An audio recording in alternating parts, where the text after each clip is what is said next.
Guys আজকে আমার মনটা খুবই খারাপ বুঝছেন? আমি হচ্ছে আমার যেকোনো কারণে আমার ফুফুর বাড়িতে যাইতেছিলাম। পরে যাওয়ার পথে আরকি দেখি যে মানে রাস্তার পাশে একটা কুকুরের বাচ্চা আরকি শুয়ে আছে। তো আমি ভাবছি হয়তোবা এটা যেকোনো কারণে শুয়ে আছে। কিন্তু পরেরতে দেখি যে দূর থেকে দেখি যে ওটার শরীরে মানে রক্তের দাগ দেখা যাইতেছে।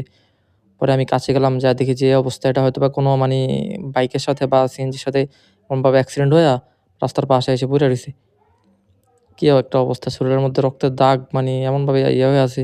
দেখেন আজকে যদি একটা মানুষ হইতো, মানুষের বাচ্চা হইতো, তাহলে কিন্তু চিল্লাচিল্লি পুরা যেতগা পুরা মানে হসপিটালে নেওয়ার জন্য হায় হুল্লাস পইড়া যেতগা। কিন্তু এখন একটা প্রাণী বা মানে প্রাণী হওয়ার কারণে কারো কোনো খোঁজখবর নাই, কোনো নাই। মানে এক কথায় কোনো খোঁজখবরই নাই। এটা যে এটার মতো এটা পইড়া আছে। আর এই যে ওই জায়গাটাতে আরকি এটা মানে অ্যাক্সিডেন্ট হইছে। এখানে অ্যাক্সিডেন্ট হইছে। পরে আরকি যে পাশে রাস্তার পাশে এখানে এসে শুয়ে রইছে এটা। আল্লাহ তাআলা আমাদেরকে মানুষ বানাইছে, কত সম্মান দিয়ে বানাইছে, কত দামি করে বানাইছে। আল্লাহ তাআলা বলছে যে দুনিয়াতে যত সৃষ্টি আছে সবচাইতে সেরা সৃষ্টি, সবচাইতে মানে এক দামি সৃষ্টি হচ্ছে মানুষ। দেখেন এটা এখনো জীবিত, এখনো কিন্তু মরে নাই।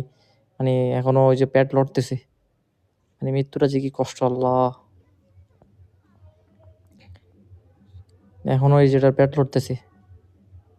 হয়তোবা এখন হসপিটালে বা ডক্টরের কাছে নিলে, পশু ডাক্তারের কাছে নিলে হয়তোবা মানে বাঁচতো। কিন্তু এখন কোন জায়গায় পশু ডাক্তার তো জানি না।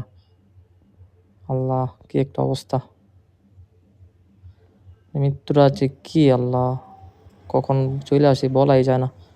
এহেরে! কি একটা অবস্থা! কেমন মানে হাসতে করতেছে আল্লাহ! মানে মৃত্যুটা মানে কত ভয়ংকর একটা জিনিস দেখলেই বোঝা যায়। কেমন মানে মানে মরণের আগে যে একটা মানুষ মানে চাইদ্দা-চাইদ্দি করে, যার মৃত্যুতে বুঝে যে কেমন লাগে। যাক, আল্লাহু আকবার!